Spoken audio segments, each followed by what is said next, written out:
Welcome to ABN and PR online classes. In our last class, I am discussing about Unit 4 binomial distribution.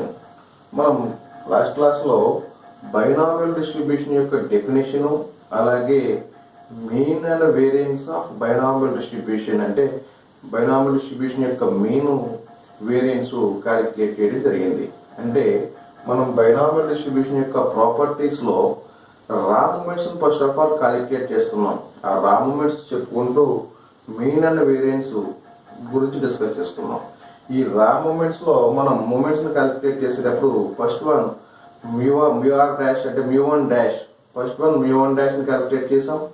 మ్యూ1 dash అంటే mu one dash moment about origin దగ్గర mu one dash అనేది మీన్కి equal అవుతుందని చెప్పుకున్నాం. అలాగే మనం second రా moment అంటే మ్యూ2 డాష్ని calculate చేయడం జరిగింది. అలాగే మనం మ్యూ1 డాష్ని మ్యూ2 డాష్ని ఉపయోగించి వేరియన్స్ని కూడా క్యాలిక్యులేట్ చేయడం జరిగింది. ఇప్పుడు నెక్స్ట్ ఈ క్లాస్లో మనం థర్డ్ రా మూమెంట్ అంటే మనం మ్యూ3 డాష్ని క్యాలిక్యులేట్ చేస్తాం. ఈ మ్యూ3 డాష్ వచ్చినప్పటికీ ఈ మ్యూ3 డాష్ని ఎలా రాసుకుంటామంటే ఎక్స్పెక్టేషన్ ఆఫ్ ఎక్స్ క్యూబ్గా రాసుకుంటాం. ఈ ఎక్స్పెక్టేషన్ ఆఫ్ ఎక్స్ క్యూబ్ని డిస్క్రీట్ డిస్ట్రిబ్యూషన్ వచ్చినప్పటికీ summation x cube into p of ఎక్స్గా రాసుకుంటాం. అంటే సమ్మేషన్ ఈ ఎక్స్ క్యూబ్ను మనం ఈ విధంగా రాసుకోవాలి. ఈ పాయింట్ ఒకటి మీరు గుర్తుపెట్టుకోవాలి. ఈ విధంగా రాయగలిగితేనే మనం ఈ మూమెంట్ని క్యాలిక్యులేట్ చేయగలం.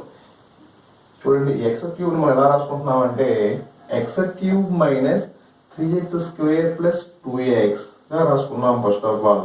మరలా ఇది మనకి బ్యాలెన్స్ మనకి ఈక్వలేషన్ ఎక్స్ క్యూబే ఉండాలి కాబట్టి మరలా ఏం యాడ్ చేసుకుంటున్నాం ప్లస్ ఇక్కడ -3x² ఉంది కాబట్టి ఇక్కడ +3x² యాడ్ చేసుకున్నాం. ఇక్కడ +2x ఉంది కాబట్టి ఇక్కడ -2xని యాడ్ చేసుకున్నాం. అంటే ఈ -3x² ప్లస్ 3x² క్యాన్సిల్ అయిపోతుంది. అలాగే +2x -2x క్యాన్సిల్ అయిపోతే మనకి మరలా ఈ ఎక్స్ క్యూబే ఉంటుంది. ఈ విధంగా రాసుకోండి. ఈ విధంగా రాయడం వల్ల మనకి ఏమీ ఇబ్బంది లేదు. ఇంటూ పి ఆఫ్ ఎక్స్గా రాసుకున్నాం. ఇప్పుడు ఈ నెక్స్ట్ స్టెప్ వచ్చినప్పటికీ ఇప్పుడు దేనికి సెపరేట్గా ఈ సమ్మేషన్ ఇంటూ పి ఆఫ్ ఎక్స్ని అప్లై చేద్దాం. Summation x cube minus 3x² plus 2x into p of x plus 3 into 3ని ముందుకు రాసుకుందామమ్మా. అంటే సమ్మేషన్ మొత్తం అంతటికి ఉంటుంది. Summation 3 into summation x² into p of x minus 2ని ముందుకు రాసుకోండి 2 into summation x into p of ఎక్స్గా రాసుకున్నాం. అలాగే నెక్స్ట్ డిస్ట్రిబ్యూషన్కి వచ్చినప్పటికీ సమ్మేషన్ ఎక్స్ ఈ ఎక్స్ క్యూబ్ ఫ్యాక్టర్స్ అంటే ఎలా రాసుకున్నాం అంటే x into x minus 1 into x minus 2 ఈ 3ని మల్టిప్లై చేసినట్లయితే మళ్ళా మనకి X cube minus 3x² plus 2x దీని యొక్క ఫ్యాక్టర్స్ ఇవి. అంటే x into x minus 1 into x minus 2. P of X అంటే తెలుసు మనకి బైనామియల్ డిస్ట్రిబ్యూషన్ యొక్క ప్రాబబిలిటీ మాస్ ఫంక్షన్ని పి ఆఫ్ ఎక్స్ నోట్ చేస్తామని చెప్పుకున్నాం. అంటే బైనామియల్ డిస్ట్రిబ్యూషన్ పిఎంఎఫ్ ఏంటి NCX into p power x into q power n minus x plus 3 into summation x² into p of X అంటే మనం క్యాలిక్యులేట్ చేసుకున్నామమ్మా. అంటే second రా మూమెంట్స్ అంటే మ్యూ2 డాష్ దీని ప్లేస్లో మ్యూ2 డాష్ రాసుకున్నాం minus 2 into summation x into p of X అంటే మనం మ్యూ1 డాష్ అని క్యాలిక్యులేట్ చేసాం. దీని ప్లేస్లో మ్యూ1 డాష్ రాయడం జరిగింది. నెక్స్ట్ స్టెప్ వచ్చినప్పటికీ summation x into x minus 1 into x minus 2ని యాజ్ ఇట్ ఈస్గా రాసుకున్నాం. ఈ NCX యొక్క ఎక్స్టెన్షన్ ఏంటి n factorial by n minus x factorial into x factorial into p power x into q power n minus x plus ఈ 2 టర్మ్స్ని as it ఈస్గా రాసుకున్నాం. అంటే 3 మ్యూ2 డాష్ మైనస్ 2 మ్యూ1 డాష్. ఇక నెక్స్ట్ స్టెప్ వచ్చినప్పటికీ సమ్మేషన్ దీని యొక్క రేంజ్ ఎంత బైనామియల్ డిస్ట్రిబ్యూషన్ రేంజ్ ఇక్కడ first of all 0 to n అని తెలుసు మనకు. బైనామియల్ డిస్ట్రిబ్యూషన్ యొక్క లిమిట్స్ అంటే మనం 0 to n అని చెప్పాలి. దాన్ని రేంజ్ అంటామమ్మా. ఇక్కడికి వచ్చినప్పటికీ n మైనస్ x ఫ్యాక్టోరియల్ కదమ్మా. ఇక్కడ కూడా 0 to n రాసుకోవాలి. ఇక్కడికి వచ్చినప్పటికి x into x minus 1 into x minus 2 యాస్టీస్గా రాసుకోండి. ఈ n ఫ్యాక్టోరియల్ని ఎక్కడి వరకు ఎక్స్టెండ్ చేస్తున్నాం అంటే మనం క్యాలిక్యులేట్ చేసేది μ3 కాబట్టి 3 వరకు అంటే n into n minus 1 into n minus 2 into n minus 3 factorial వరకు ఎక్స్టెండ్ చేసుకోండి. అలాగే డివైడెడ్ బై ఈ n మైనస్ ఎక్స్ ఫ్యాక్టోరియల్ ఎలా రాసుకుంటున్నాం అంటే n minus 3 minus of x minus 3 ఫ్యాక్టోరియల్గా రాసుకోండి. ఈ విధంగా రాయడం వల్ల -3 మైనస్ ఇంటూ మైనస్ +3 క్యాన్సిల్ అయిపోతే మరలా n మైనస్ ఎక్సే ఉంటుంది. ఇలా ఉంటుంది ఇంటూ ఈ ఎక్స్ ఫ్యాక్టోరియల్ని ఎక్కడి వరకు ఎక్స్టెండ్ చేస్తారంటే x into x minus 1 into x minus 2 into x minus 3 factorial వరకు ఎక్స్టెండ్ చేయండి. ఇలా చేయడం వల్ల మనకి ఇక్కడ ముందు ఉన్న coefficient x into x minus 1 into x minus 2 ఈ x into x minus 1 into x minus 2 cancel అయిపోతాయమ్మా. ఇంకా మిగిలింది ఏంటంటే ఇంటూ మళ్ళీ ఈ p పవర్ x రాసుకుంటున్నామంటే p పవర్ x మైనస్ 3గా రాసుకుంటున్నాం. మళ్ళా మనకి p పవర్ x ఉండాలంటే ఇంటూ p క్యూబ్తో మల్టిప్లై చేస్తున్నాం. ఇంటూ ఈ q power n minus x రాసుకుంటున్నామంటే q power n minus 3 minus of x minus 3గా రాసుకున్నాం. అంటే మళ్ళా మనకి ఈ -3 minus of minus into minus +3 cancel అయిపోతాయి. మళ్ళీ n మైనస్ ఎక్సే ఉంటుంది. ప్లస్ ఈ 2 టర్మ్స్ ని యాజ్ దిస్ గా రాసుకున్నాం. మళ్ళీ 3μ2 డాష్ మైనస్ 2μ1 డాష్. ఇంకా నెక్స్ట్ స్టెప్ వచ్చినప్పటికి ఇక్కడికి వచ్చినప్పటికి లిమిట్స్ చూడండి ఒకసారి. లిమిట్స్ 0 to n రాయకూడదు. 0 to n అంటే ఎగ్జిస్ట్ అవ్వదు. అంటే 0 to n అంటే ఇక్కడ మనకు వచ్చినప్పటికి చూడండి అమ్మా 0 x ప్లస్ లో 0 తీసుకున్నాం అనుకోండి 0 మైనస్ 3 ఫ్యాక్టోరియల్ ఎగ్జిస్ట్ అవ్వదు కాబట్టి 3 నుంచి తీసుకుంటే 3 మైనస్ 3 అంటే 0 ఫ్యాక్టోరియల్ అంటే 1 కాబట్టి 0 ఫ్యాక్టోరియల్ ఎగ్జిస్ట్ అవుతుంది కాబట్టి ఇక్కడ లిమిట్స్ 3 to n రాసుకోవాలి. ఇక నెక్స్ట్ స్టెప్ వచ్చినప్పటికి n ఇంటూ ఇక్కడ చూడండి అమ్మా ఈ n into n minus 1 into n minus 2 ఈ టర్మ్ని అలాగే ఇక్కడ p క్యూబ్ని బయటికి తీసుకొచ్చేయండి. n into n minus 1 into n minus 2 into p cube దీన్ని బయటికి తీసుకొస్తే ఇక మిగిలిన టర్మ్స్ ఏముంది పైన న్యూమరేటర్ లో n minus 3 factorial divided by n minus 3 minus of x minus 3 factorial into x minus 3 factorial. అంటే మళ్ళీ అలా ఉంది n ప్లేస్ లో n మైనస్ 3 ఉంది అలాగే x ప్లేస్ లో x మైనస్ 3 ఉంది. అంటే ఇది n minus 3c x minus 3 form లో ఉంది. దాన్ని n minus 3c x minus 3గా రాసుకున్నాం. Into p power x minus 3 ఇక్కడ ఈ p క్యూబ్ని బయట తీసుకున్నాం కాబట్టి ఇక్కడ మిగిలిన టర్మ్స్ ఏంటి p power x minus 3 into q power n minus 3 minus of x minus 3 మిగిలిందమ్మా plus 3μ2 dash minus 2μ1 dash that equal to ఈ స్టెప్ మళ్ళీ n into n minus 1 into n minus 2 into p cube.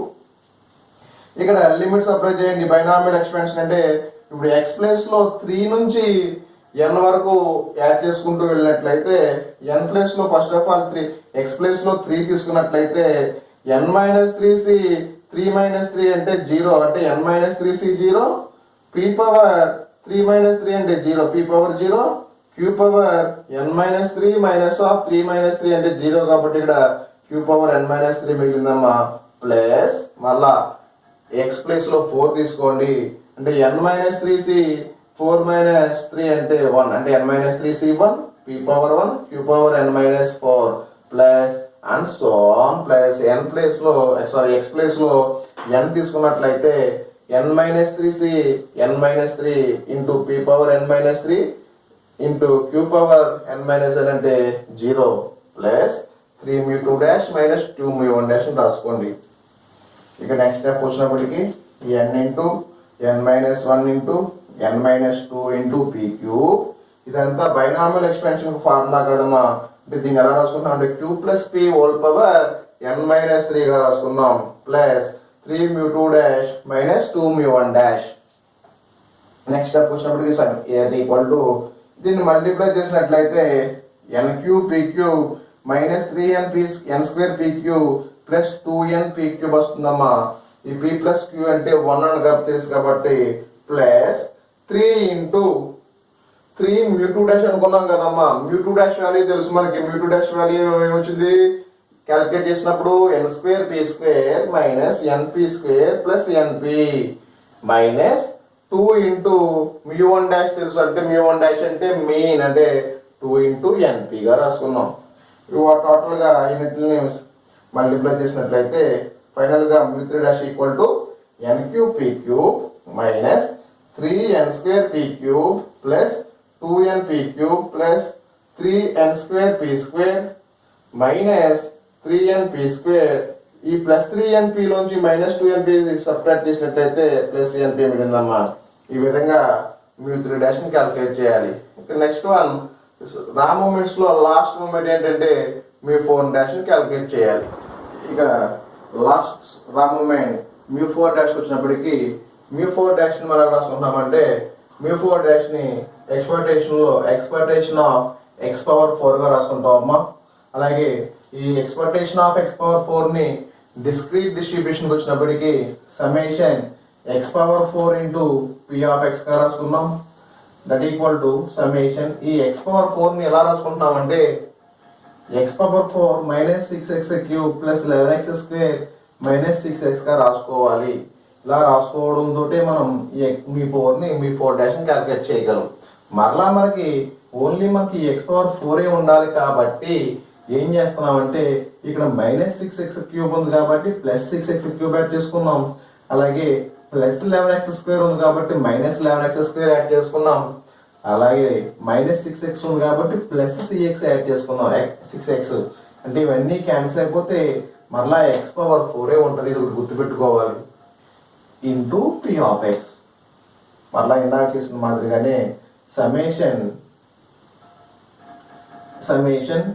దీనికి x⁴ minus 6x³ plus 11x² minus 6xకి factors ఏంటంటే దీనికి దీనికి సెపరేట్గా రాసుకోండి. x⁴ minus 6x³ plus 11x² minus 6x into p(x) plus 6 ముందుకు రాసుకోండి. 6 into summation x³ into p(x) minus 11 బయటకు తీసుకొస్తే 11 into summation x² into p(x) plus 6 into summation x into p(x)గా రాసుకున్నాం. ఇప్పుడు ఈ x⁴ minus 6x³ plus 11x² minus 6x factors ఏంటంటే x into x minus 1 into x minus 2 into x minus 3 వీటి మనకి factors. ఈ ఈక్వేషన్ యొక్క ఫ్యాక్టర్స్ ఏంటమ్మా అంటే x into x minus 1 into x minus 2 x minus 3 చెప్తారు. ఇంటూ p(x) అంటే తెలుసు. మనం ఏ డిస్ట్రిబ్యూషన్ క్యాలిక్యులేట్ చేస్తున్నాం? బైనామియల్ PMF ఎంతమ్మా?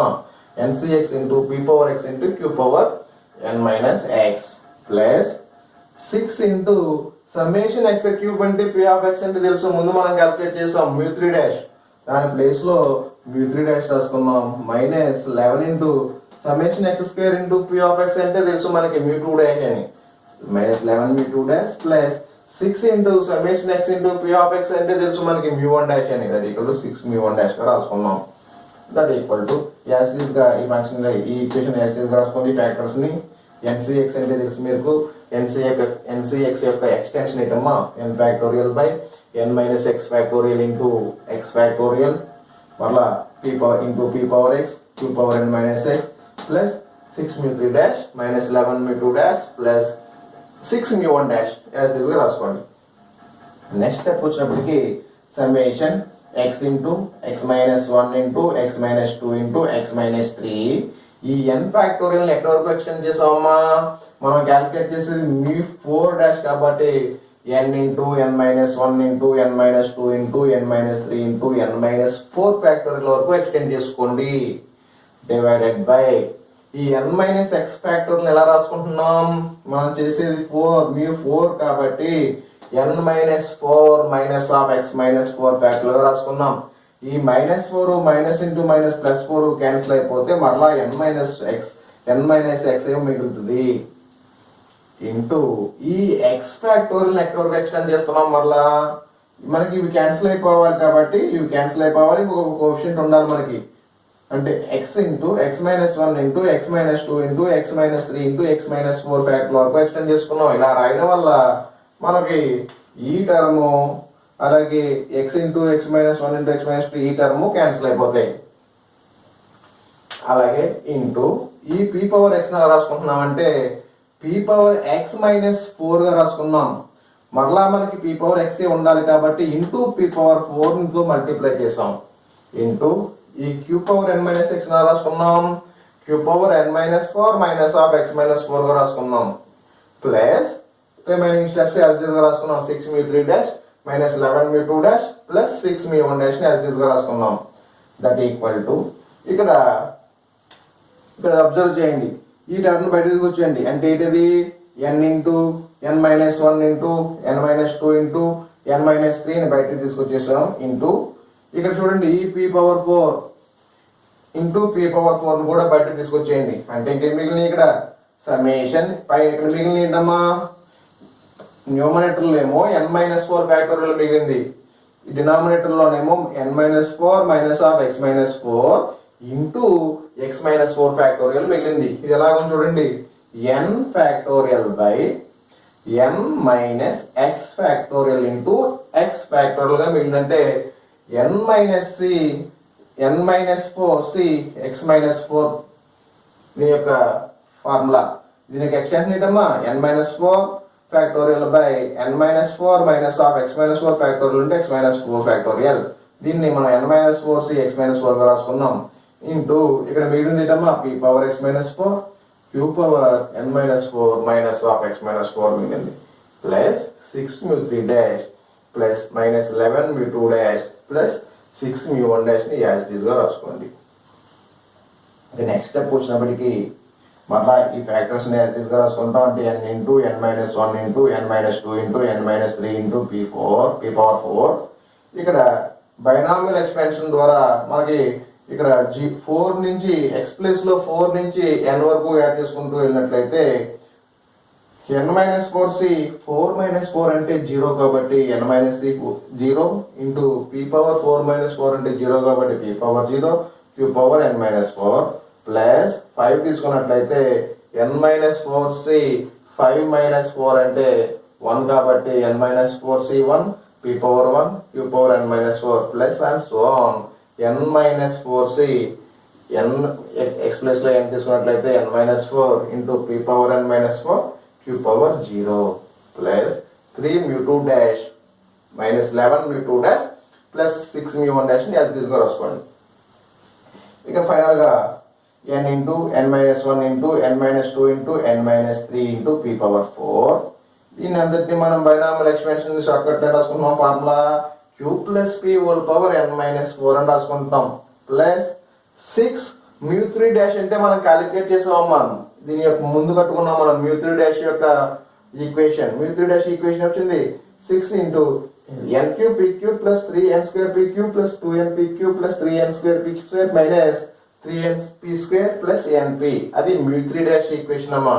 మైనస్ 11 ఇంటూ mu 2 డాష్ ఏమొచ్చిందమ్మా, n square p square minus np square plus np అంటే mu 2 dash plus 6 mu 1 dash అంటే తెలుసు మనకి mu 1 డాష్ అంటే మీన్.